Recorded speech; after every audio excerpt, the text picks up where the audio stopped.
Assalamualaikum warahmatullahi wabarakatuh, teman-teman.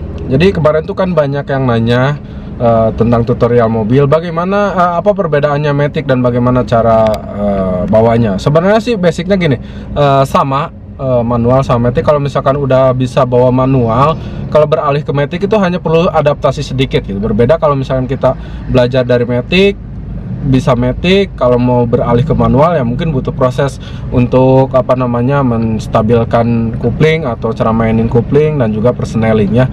Nah, jadi kalau misalkan dari manual ke Matic itu nggak terlalu banyak perbedaan, dan saya pun tidak mengajarkan di sini dari awal ya, karena untuk dari awal saya udah ajarkan di manual. Jadi ini untuk memenuhi pertanyaan aja buat rekan-rekan yang mau belajar Matic. Buat teman-teman yang belum tahu atau yang emang belum pernah megang mobil Matic gitu kan. Jadi perbedaannya apa aja? Pertama, di bawah tuh nggak ada kopling, hanya rem sama pedal gas saja, pedal rem sama pedal gas. Dan posisinya itu sama, pedal gas sama pedal rem Matic sama pedal gas sama pedal rem manual itu posisinya sama, ada di kaki kanan. Jadi yang beroperasi itu hanya kaki kanan untuk Matic. Jadi kaki kiri itu nggak berfungsi. Yang pertama itu. Yang kedua dari persnelingnya tuh macam-macam, sebenarnya ada dioperasikan juga gitu kan. Banyak teman-teman yang mengira kalau misalkan Matic itu nggak ada persneling, nggak usah dioper-oper. Itu salah ya teman-teman. Jadi ada, cuman fungsinya nggak terlalu sama kayak manual, nggak terlalu sibuk. Kotor nggak apa-apa ya. Ini Matic seperti ini. Untuk gas, posisi kaki tetap sama kayak manual. Nah, ini rem, ini gas. Ini untuk standby kaki ada di sini. Ini biasanya macam-macam ya. Ada mobil yang punya pijakan buat kaki kiri atau kaki kiri standby boleh di mana aja. Jadi gak ada kopling di sini, buat kopling nggak ada. Hanya ada dua pedal. Ini rem, ini gas. Jadi kayak gini. Kalau misalkan teman-teman mau latihan menggunakan kaki kiri kayak gini. Dan itu dulu saya sempat gunakan karena cukup membantu ketika lagi pegal atau kayak gimana gitu kan. Tapi nggak usah kita gunakan ini. Jadi pada dasarnya sama aja, kita operasikan ini sama. Ini untuk gas, ini untuk rem. Kemudian ini persneling juga macam-macam ya posisinya teman-teman, rekan-rekan. Cuman pada dasarnya tetap sama, hanya posisinya aja. Ini ada P, di sini ada P. P itu untuk parkir. Jadi mobil ketika misalkan ini ada di posisi P, persneling ada di posisi P, itu nggak bisa jalan, maksudnya nggak bisa didorong kayak masuk gigi gitu. Ini kalau untuk parkir atau misalkan mobil stop mau dikunci, keadaan kayak gini. Kemudian untuk pindahnya langsung ke R, ini ditekan dulu. Kalau dari P ditekan, biasanya selalu ada pelatuk, kalau nggak di depan di samping gitu kan. Ini dari P, untuk pindah dari P aja ke yang lain. Nah, ini posisi mundur. Nah, kalau misalkan mau pindah gigi kayak gini, posisi rem diinjak. Nah, kita kaki ada di rem, terus baru ini ditekan tarik. Nah, ini kemundur. Nah, ini mobil udah siap mundur. Jadi perbedaan kopling sama manual sama Matic itu ada di sini. Sorry, kaki saya naik dulu sedikit. Perbedaan manual sama Matic itu rekan-rekan jadi begini. Kalau manual atau Matic, kalau Matic kita itu cukup kayak gini, posisi mundur, diangkat remnya aja udah jalan. Nah, mobil udah jalan, diangkat rem aja mobil udah jalan gitu kan. Nah, kayak gitu. Jadi nggak usah injak gas kalau untuk jalan pelan. Itu cukup diangkat sedikit, mobil udah jalan. Kalau misalkan mau tambah kecepatan baru kita ke ini, ke ke gas, tambah gas sedikit gitu kan. Jadi kalau untuk jalan pelan atau misalkan untuk mundur pelan-pelan, cukup angkat rem, injak rem gitu kan, kayak gitu aja stabilinnya. Jadi lebih enak, lebih mudah, nggak terlalu capek kakinya gitu kan. Cukup angkat rem. Kalau di macet juga seperti itu, cukup angkat rem, injak rem, nah, kayak gitu. Lanjut lagi ke persneling. Ini kan posisi mundur, kita tarik lagi ini ke posisi netral. Kelebihan. Nah, ini netral berarti ya sama aja netral gitu kan, nggak masuk gigi, mobil nggak bisa jalan. Cuman kalau didorong ini bisa gitu kan, nggak ada ganjalan di bannya. Nah, kemudian untuk selanjutnya untuk jalan kita biasanya lebih sering di D atau D4 atau di D. Ini standarnya. Ini udah bisa jalan dalam kondisi keadaan jalan lurus atau rata, gak nanjak gitu kan. Ini udah cukup. Jadi biasanya kita gunakan D itu bisa untuk banyak trek gitu kan. Kita bisa untuk sebenarnya kalau kita paksakan, dan banyak yang menggunakan D itu untuk semua, mau nyalip, mau jalan, mau tanjakan, itu sebenarnya bisa gitu kan.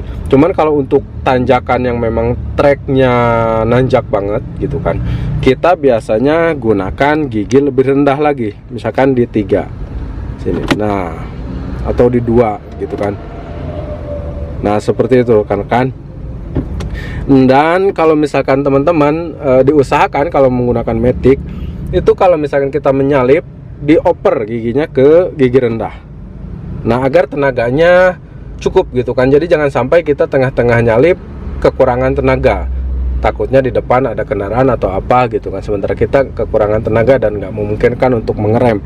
Jadi diusahakan atau dibiasakan ketika menyalip itu gunakan gigi rendah meskipun di Matic gitu kan. Jadi ini tetap dioperasikan. Nah, jadi banyak yang tidak memahami, jadi posisi persneling tuh di D terus gitu kan. Itu memang cukup gitu kan, tapi kurang stabil. Nah seperti itu sih.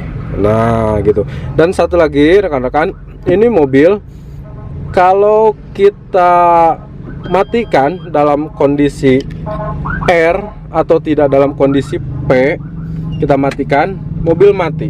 Tapi kalau kita nyalakan, mobil nggak akan nyala.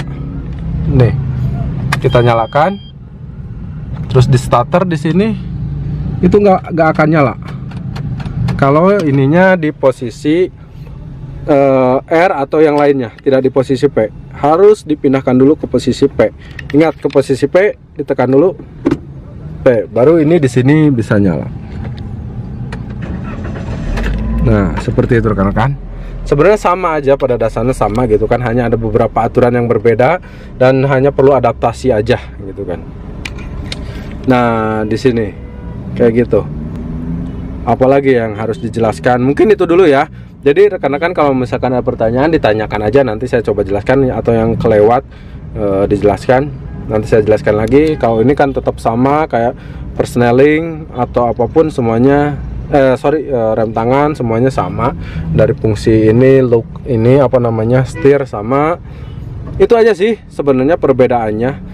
Kalau misalkan jalan ya cukup angkat, itu mau mundur mau jalan ya cukup angkat rem aja gitu kan. Apalagi di tempat macet lebih enak gitu kan, cukup operasikan rem, gak perlu dibantu gas, kecuali untuk jalan agak cepat baru dibantu gas.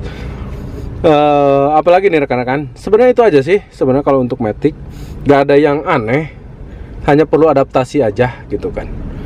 Dan satu lagi, diusahakan kalau misalkan nanti rekan-rekan belajar atau pertama kali bawa Matic, kaki ini, kaki kiri diangkat seperti ini, diinjak, maksudnya ditahan pakai kaki kanan ini.